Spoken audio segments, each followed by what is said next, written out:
Hello.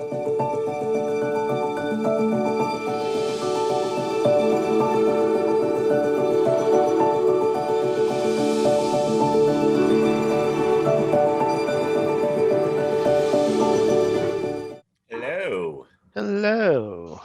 Hello. Catherine, I love the pigtails. Thank you. This was the just returning from vacation look. It's perfect. I love it. I learned how to do those for my daughter when she was in a play. Well, I know I might do business with people in V50, but mostly I think of this as a safe, close community. So I was like, I'm going to show up as my true exercise self today. Oh, you look great. Yeah. I wasn't making fun. Hey, Andrea. Oh, yeah. Hi. Hey, Andrea. He's jealous. Harvey, I hope you left the desk. What's that? I hope you got up and took a walk from the desk from when I saw you last. I did. I had to actually go pick up my car. It was due for inspection. Good. And I had a slice of pizza. There you go. Good for you. There you go. All right. We're just gonna give a couple minutes and let one more minute. these jerks. Good thing Not we're that you're judgmental at all.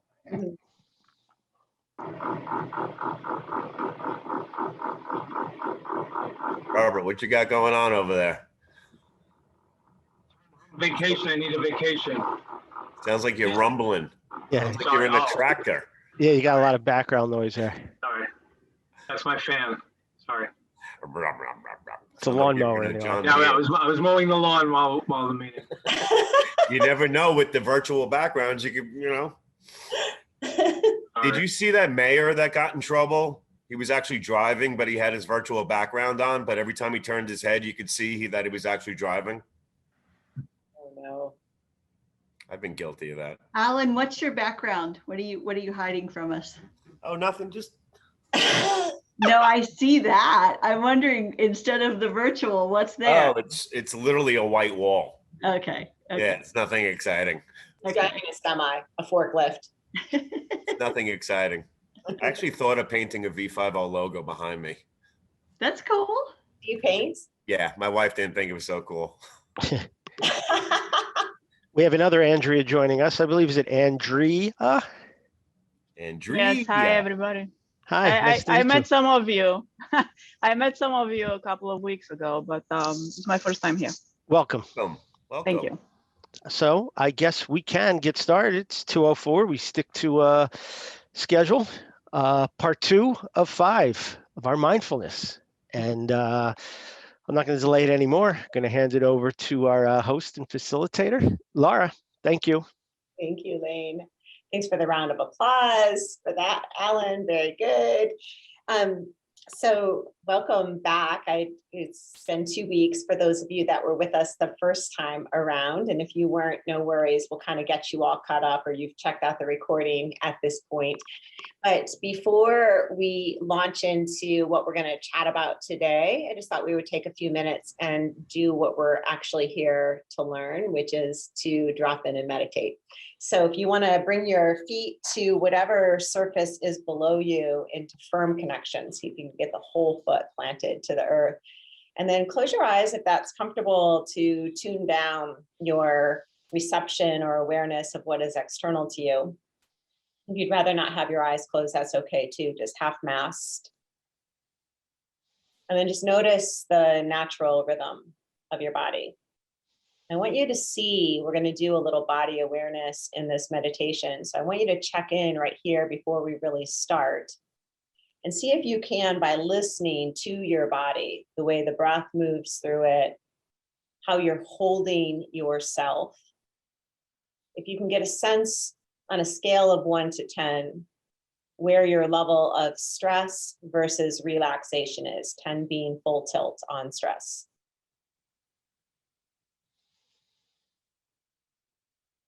And then just check in with that 1 number, hold that in the back of your mind. Let go of any of the thinking around that. Nice, easy, rhythmic breath in and out.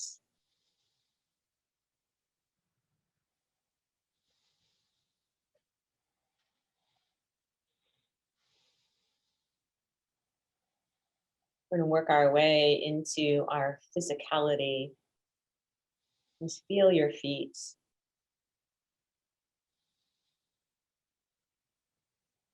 Notice what it feels like to have your feet grounded or not.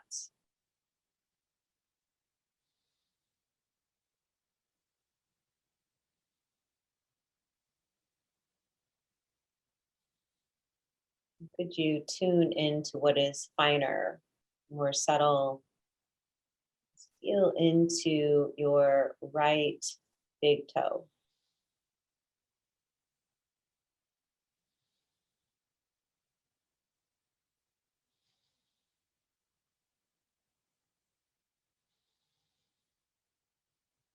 You might be surprised to notice that you actually can do that, and that there is sensation, maybe pulsation.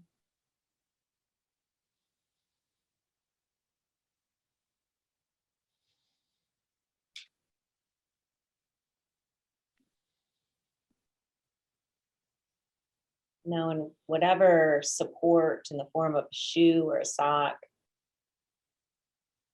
stretch out all of the muscles of the feet, creating a wide toe box.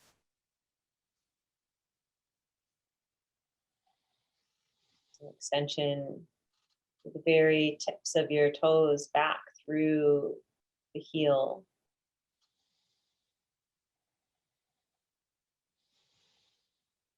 And then this little plugging down of the pads of the toes, the ball mount, the heels as you lift up and charge through the arches of the feet.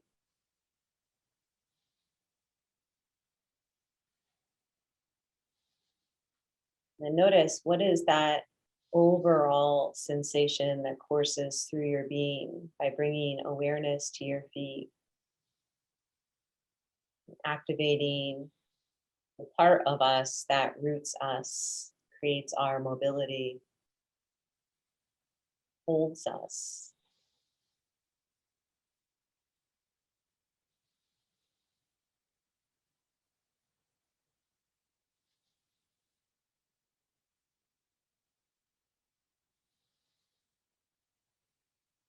So just like you would with your eye glancing up the surface, use sensation to glide your attention from your feet up to your knees. And allow that changing perspective to tune you in to the way your calves feel, position and stability of your shins.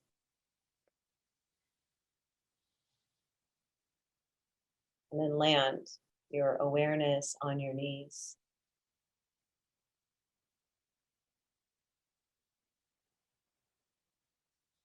And here, notice with the knee hinged, if you're holding any tension that is unnecessary, just use the exhale to soften the knee joints.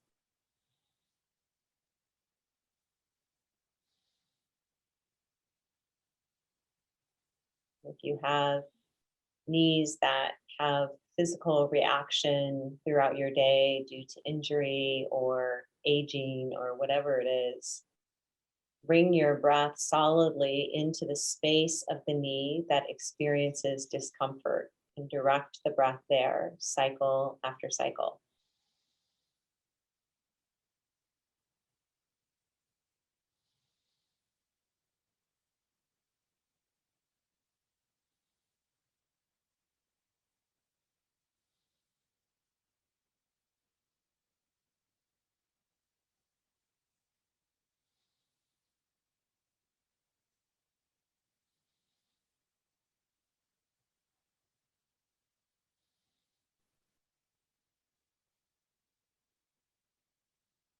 Without turning your attention away from your knees, notice how your breath is flowing.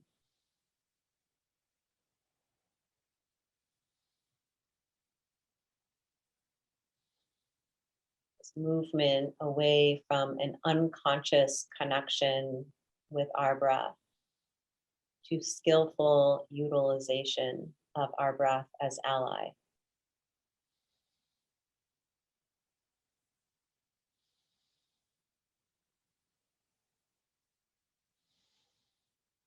See if you can notice both the breath and the knees.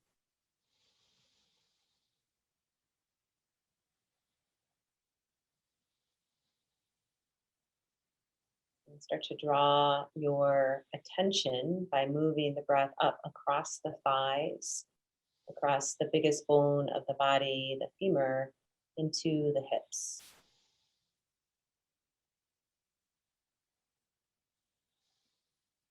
And in your hips, just notice you feel congested, contracted, bound up. Or do you have a sense of freedom and fluidity?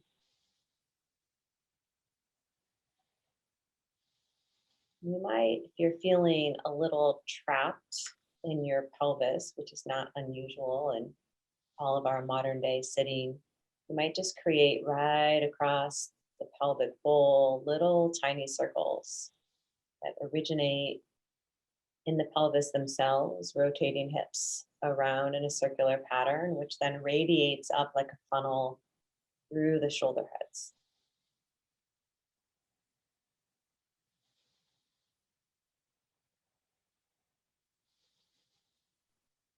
This gentle little sway, something we intuitively know is soothing and settling as we do this with babies. For many of us, we might find that that physical movement, that little circular sway, helps us to further release any tension in the whole of our being, soften out of our mind, drop into our body.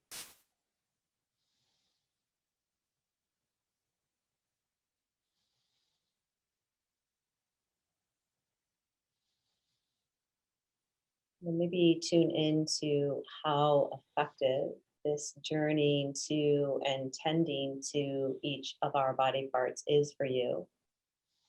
And if you're finding it ineffective or difficult, just let that go. Stay with it and trust the process. And come into stillness in the torso. Bring your awareness into your belly by filling it with breath in, pausing at the top.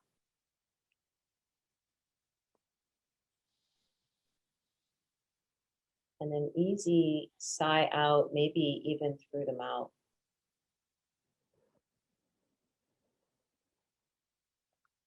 Nose breath in. Pause. Mouth or nose breath out. Do that 2 more times on your own. When you exhale, soften the jaw.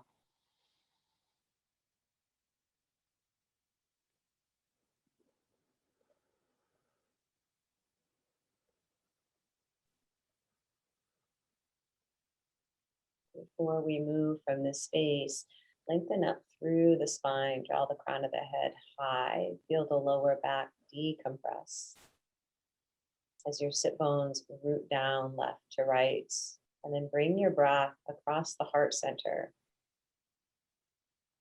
Just notice, what is it like to breathe into our chest? To what extent are you reaching your own capacity for breath? All as a witness.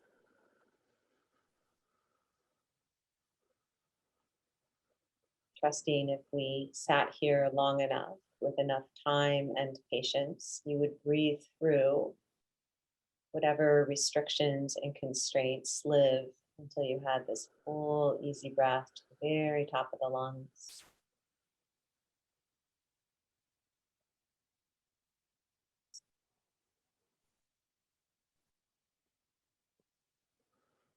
Stay with that breath across the heart center. Let's create a seat of integrity. Lift back up decompressing through the lower back. Crown of the head rises tall. This time, pull your shoulder blades snuggled in towards your spine. And while you do that, lift up through the base of the belly. Not so much that you're overreaching, is that you can feel into that strengthening. And then a little tuck of the chin.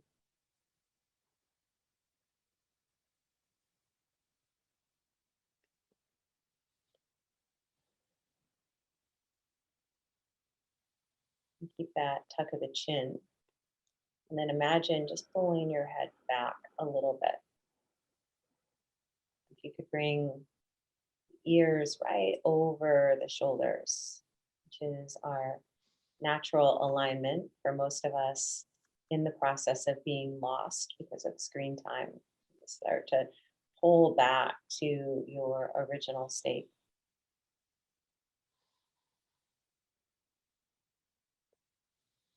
And now turn your attention using your breath directed to the space between your eyes.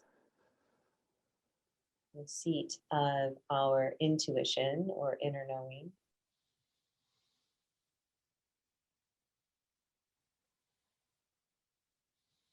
Whether that's meaningful to you or not, just trusting that with the breath, we're activating our ability to see what is beyond what is physically before us. Sharpen our own insights.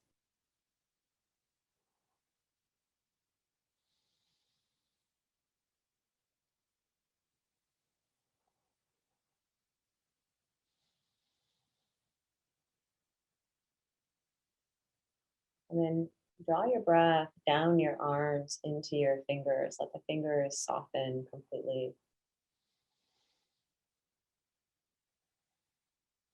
Our hands, this agent, right, of doing, the way in which we get busy.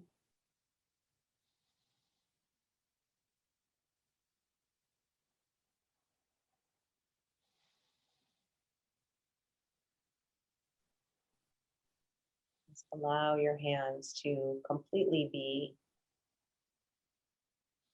maybe even feel into the palms of your hands, drawing the breath to each palm on the inhale. And then each exhale, softening through the fingertips.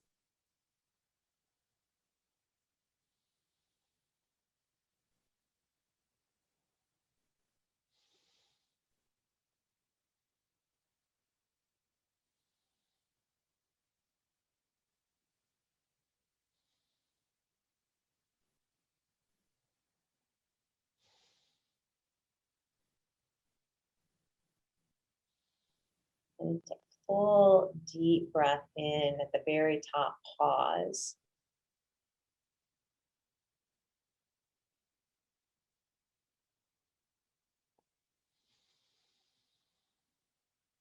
And then all the way out with the breath until you feel into the space of empty.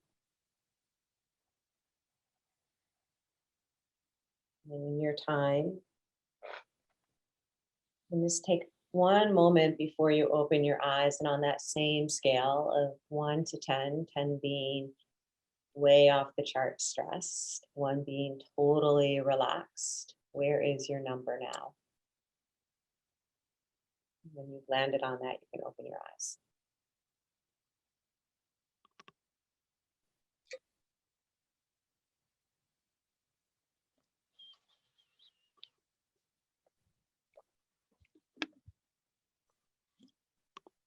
So in that journey, which is a different meditation than we did last time, right? The last time we did a breath count experience, which is a really powerful way to meditate. That was a guided meditation. And when we talked last week, there was a lot of inquiry around tools that you can use for guided meditation. And so that's an example of what's possible. In that particular one, body awareness is really about helping someone drop out of their head and reconnect, right? Most of us get pretty disengaged with our bodies. And as such, we cut off a whole part of ourselves in our experience of everyday life. So it's just like land back in. And we have this experience often of like our mind being somewhere totally different than where our body is. And we're thinking about something that happened way back when, or planning for something that is yet to come. And it's like, oh, but life is right here, right now. And this is the only moment that's real. Like literally this moment, your whole life is culminating in this space. And so what's the intentionality or the purposefulness that we bring to that? And that's hard to discover if we're like disenfranchised from our body. So if anyone has anything they want to share in terms of like before and after, or any other observation you have, or if you went in the totally wrong way, like not wrong, I shouldn't say that. So that's judgment, sorry. But if you ended up thinking, okay, I was less stressed before I started, I'd be curious in knowing that as well. So anyone have anything that they want to share? Sure. So going into it, I gave myself about a 5. Not too bad of a day going on today. First few minutes, my mind was going other places, so I had to kind of pull it in a bit and forget about it. When I got to arching the feet, I was in a moment where I feel like I was going to fall over. And I said to myself, okay, this is probably pretty good. and then the more focused on the breathing, then I became very relaxed the second half. So I ended up a lot higher than a 5 than I did going into it. That's awesome. Yeah, that's awesome. And you had that same experience last time, Lane, of losing like that kind of physical connection with our vertical center. Yeah. And that's just interesting for you to be aware of. It's not good or bad. It's just being an observer of it. Yeah. You're on mute, Alan. I was at a 12 stress level when it started. So I'm wondering where the other 11 people are that registered, and I could not just get over it. And when it got to the point where you said with your stomach and then the chest, where I felt it in my chest, I felt it release. I actually felt like chills, and I felt like a sense of calm. And, when you said the palms, I don't know, for some reason, I just started touching my thumb to my pointer. Yes. And I really felt something. And I was near a nap, to be honest. At first I found myself squinting to see if I was doing things right. And then it just, your voice there was a cadence that I fell into, and it just really works. Wow. I mean, yeah. Anthony. Yeah, so I started definitely at a 6. I ended at a 3, which was great. But it was kind of interesting. Oftentimes, and that's why I love this practice, I'll cross my legs. And I've been much more mindful of just not crossing anything. And when you started to just concentrate on the balls of my feet, I could feel in my left knee some pain that I haven't been acknowledging. I acknowledge it when, I'm climbing stairs or something, but it was nice to acknowledge it, then breathe through it. And now at the end, I don't feel that pain in the knee. I think I gave it some of the energy, and it feels better. Yeah, for sure. That's fabulous feedback. And for those yogis in the room, there's a lot of work on this around using the breath to actually make meaningful shifts to the connective tissue. Using the breath is another way to stretch, basically, and open cavities up, and then draw the breath in for the purpose of creating removal of stagnation. So sometimes that's why we spent some time on the knees and in the pelvis, because those tend to be areas where we're pretty jacked up. Yeah, thank you for that. Come on, people. Anyone else have anything? Catherine? Oh, sure, Laura. I was about like Lane. I was about a 5, and I was kind of congratulating myself for only being at a 5 because it's my first day back after holiday. Otherwise, I might have said an 8 or 9. And but I don't want to be at a 5, right? I know that's not good for you. And so I would say I got to about a 2. And when we were wrapping up, I was just kind of smiling to myself inside, thinking, can't believe how slow my breath is. Yeah. But that I was still awake.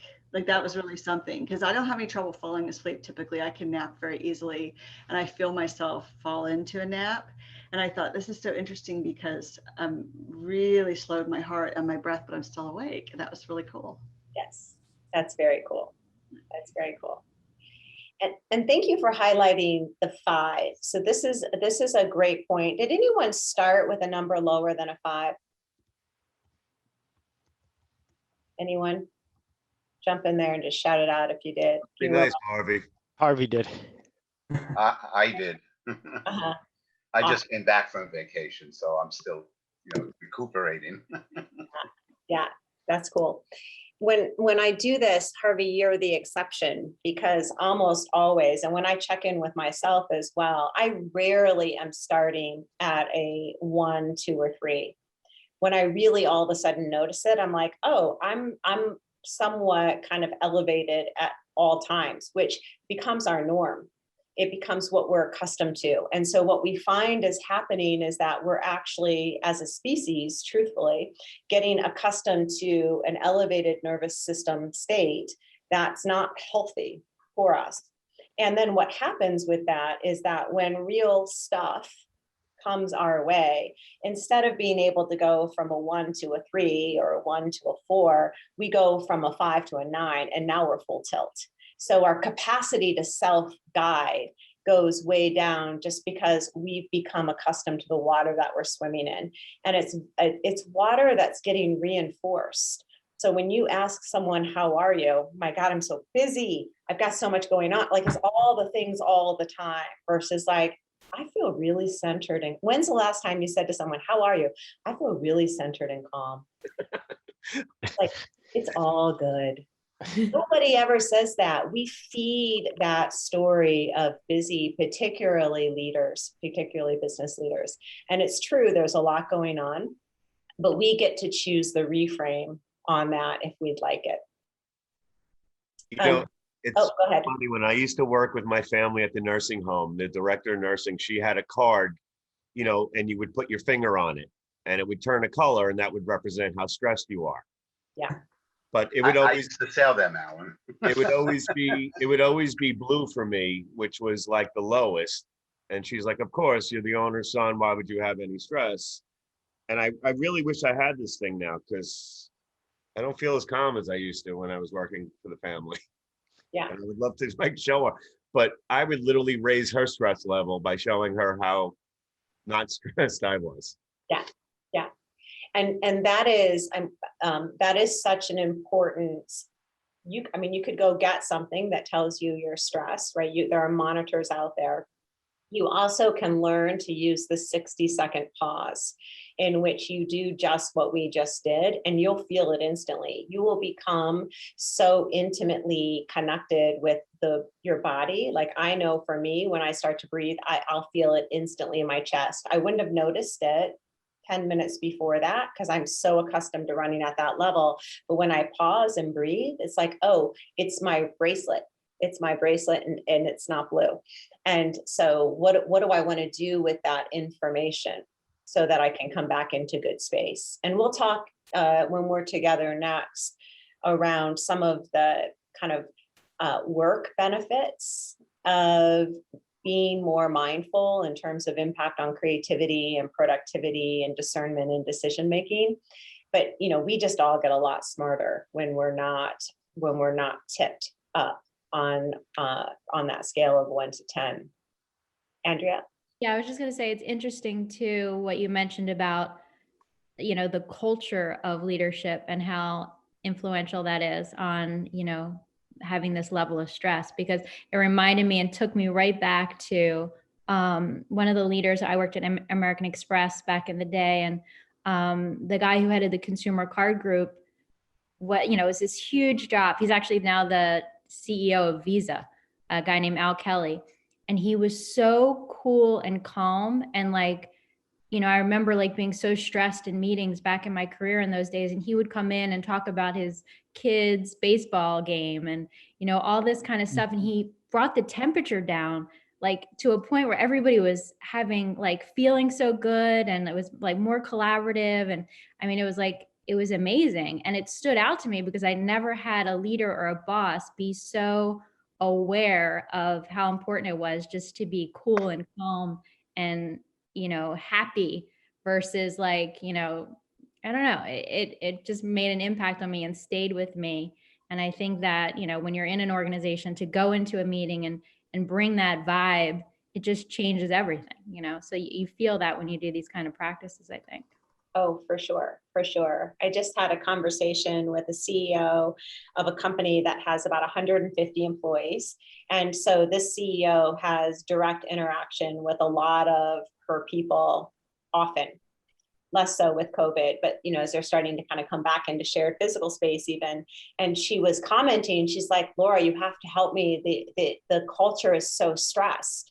Everyone is so stressed. I'm like, that's a mirror. That's a mirror that, because particularly when we're leading people, it's called entrainment, right? It's kind of biggest energy wins. It happens in all environments. It's why someone's bad mood can bring down a whole group at a party, and you're like, wah, wah. But it's the same thing we do as leaders. And not only do we tend to have big energy as leaders, because that's part of why we've arrived where we are, but we also have power.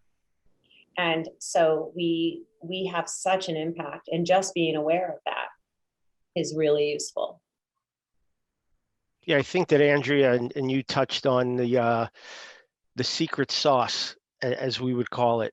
What Andrea was talking, it triggered, and I'm looking around the Brady Bunch squares here, and I've gotten to know most of the people on here pretty well. And I look back and I think about, if I have a one-on-one with one of you, or we have a breakout session or a small group meeting, I feel a lot better at the end of that conversation than I did going into it. So again, harnessing, this power within the community to lift one another can absolutely take us to different levels we're not even thinking about yet, both personally, business, emotionally, physically. It is a true power when you have like-minded people running at the same speed. Mm-hmm. And being able to pick another up and say, hey, slow down, it's okay. Take a breath. Yeah. Laura, I have a question for you. Sure. Jeff, over here. So I was probably at an 8 when I started.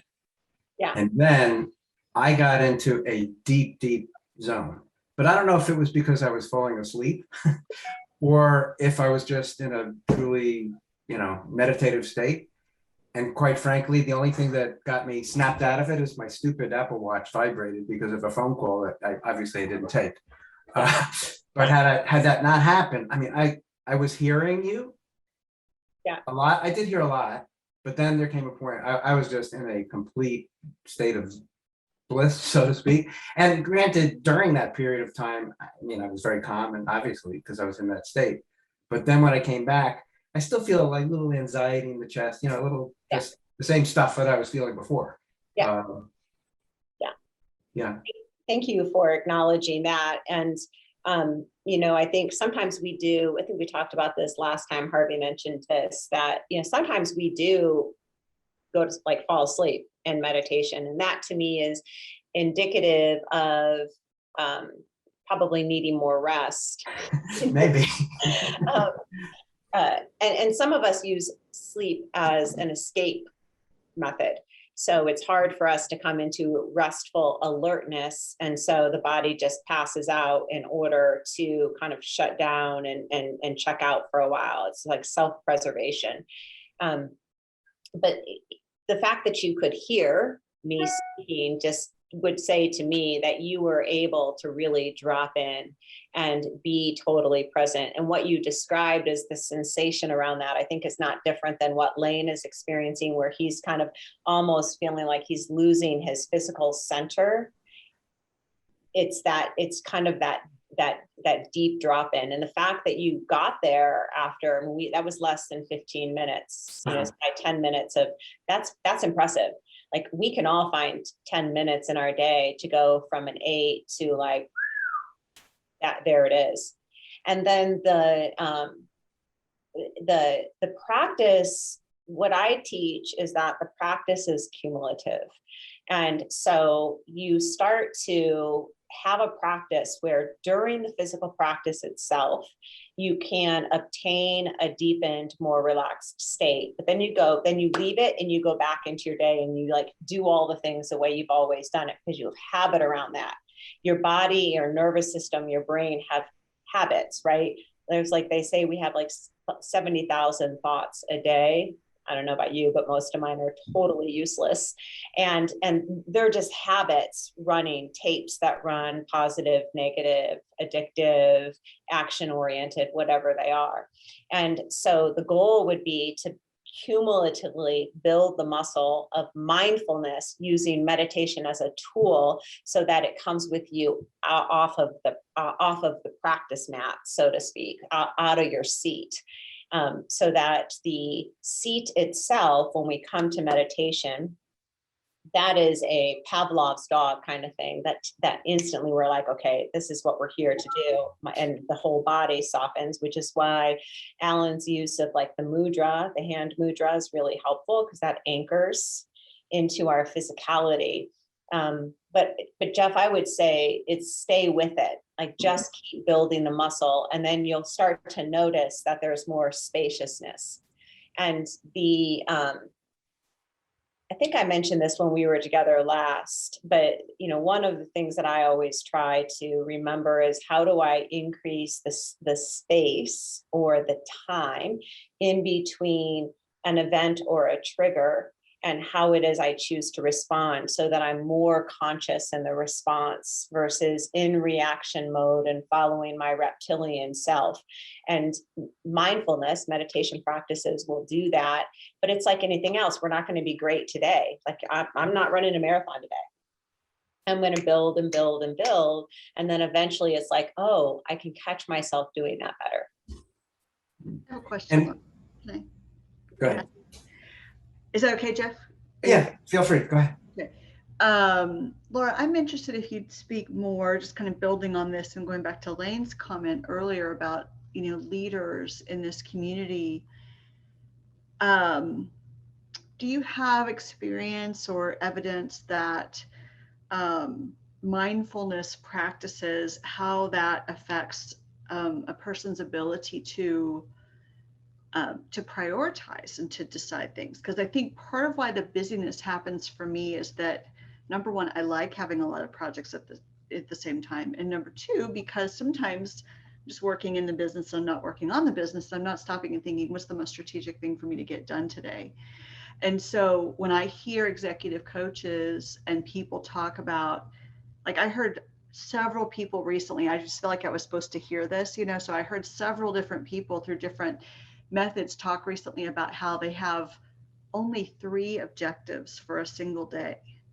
And I'm like, oh my God, that's not very many. I mean, I just do a lot more than that typically.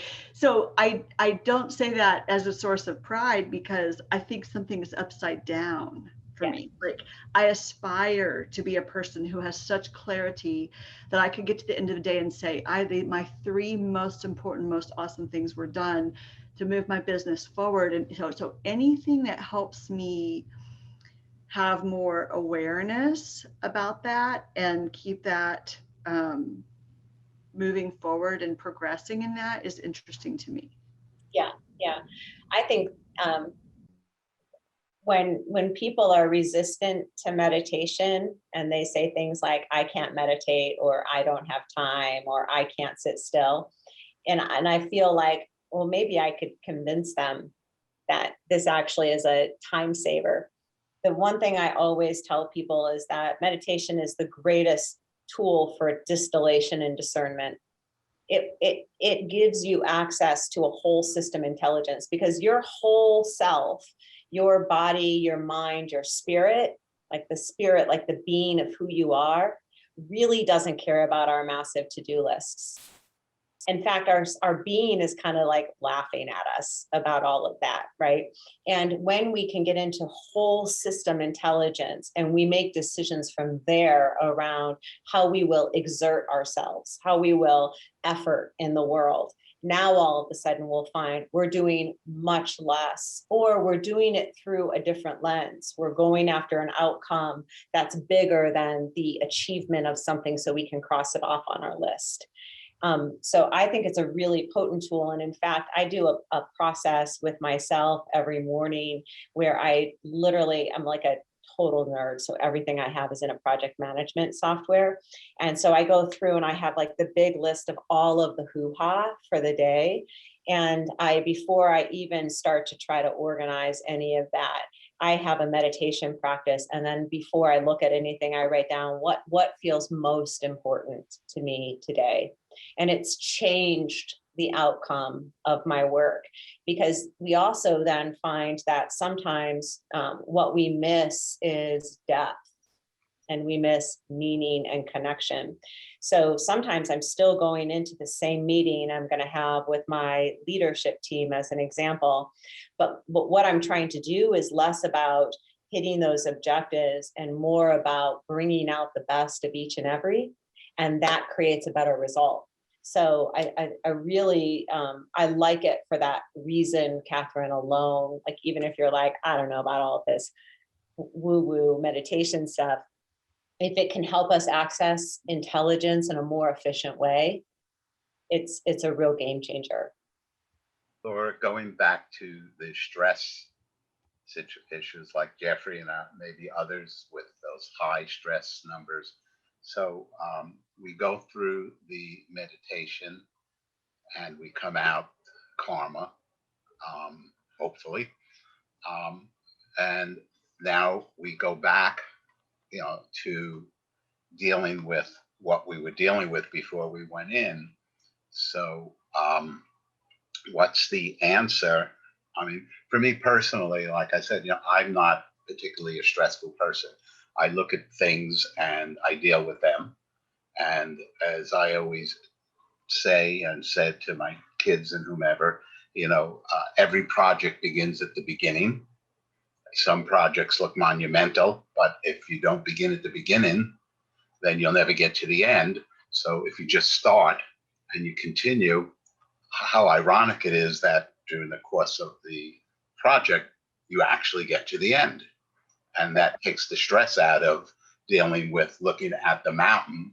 You can't climb the mountain until you take the first step, and so forth and so on. So, coming out of this for people who are stressful, and some people, I think, function better under stress. That so because I've met people who create their own stress so that they could deal with the situations at hand. So, so I guess stress takes on, I think what we're concerned with here is the stress that causes illness. Not, I mean, when it comes to, like, you make a list in the morning, I used to, in my previous business, make a list at night before I left my office. Mm-hmm. I would list all the things I wanted to deal with the next morning, because at the end of the day, you're always thinking about the things you didn't do anyway. Right. So right. There's, so there's a lot of ways of approaching it.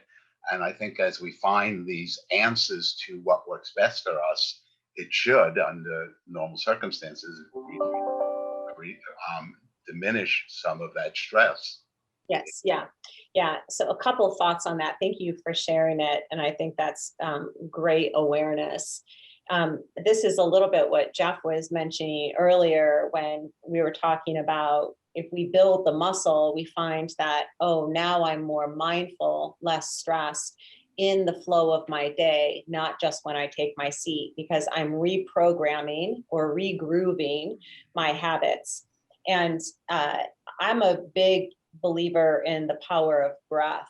And so for those of you that know anything about pranayama, that is this intentional use of this internal tool of breath to help to self-regulate our nervous system as well. And so you can, when you're in your kind of ordinary flow of the day, just come to a breath you would use in meditation. Like just do that. The other thing you can do is if you're using an anchor, right, you can trigger yourself to like put your feet on, like change your position, put your feet on the earth, sit like you would in meditation, bring your index finger and thumb together, let yourself settle into your feet, take a minute and feel your feet. And that'll start to change how you are interacting with the moment. So I think that's really a great observation, Harvey. And it's just practice. It's just getting good at it by doing it over and over and over again, and not having an expectation of it, but developing a familiarity with it. So we have fluency in it. Robert, did you have a question? I saw you raise your hand a couple of times. You're on mute right now. Sorry.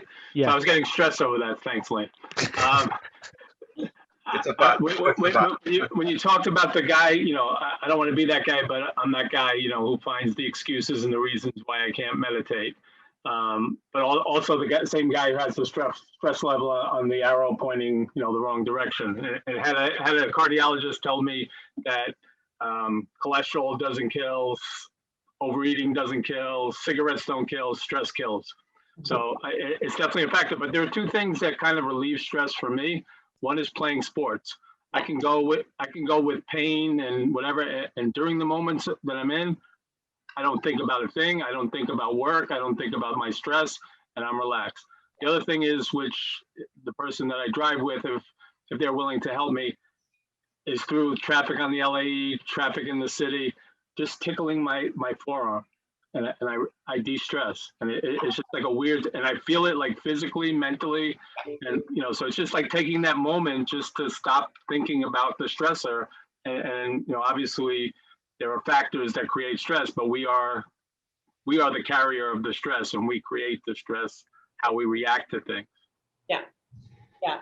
Yeah, thank you for that. And I'll end, I know we're at the end of time. I'm going to send some info to Alan and Lane to share out with all of you.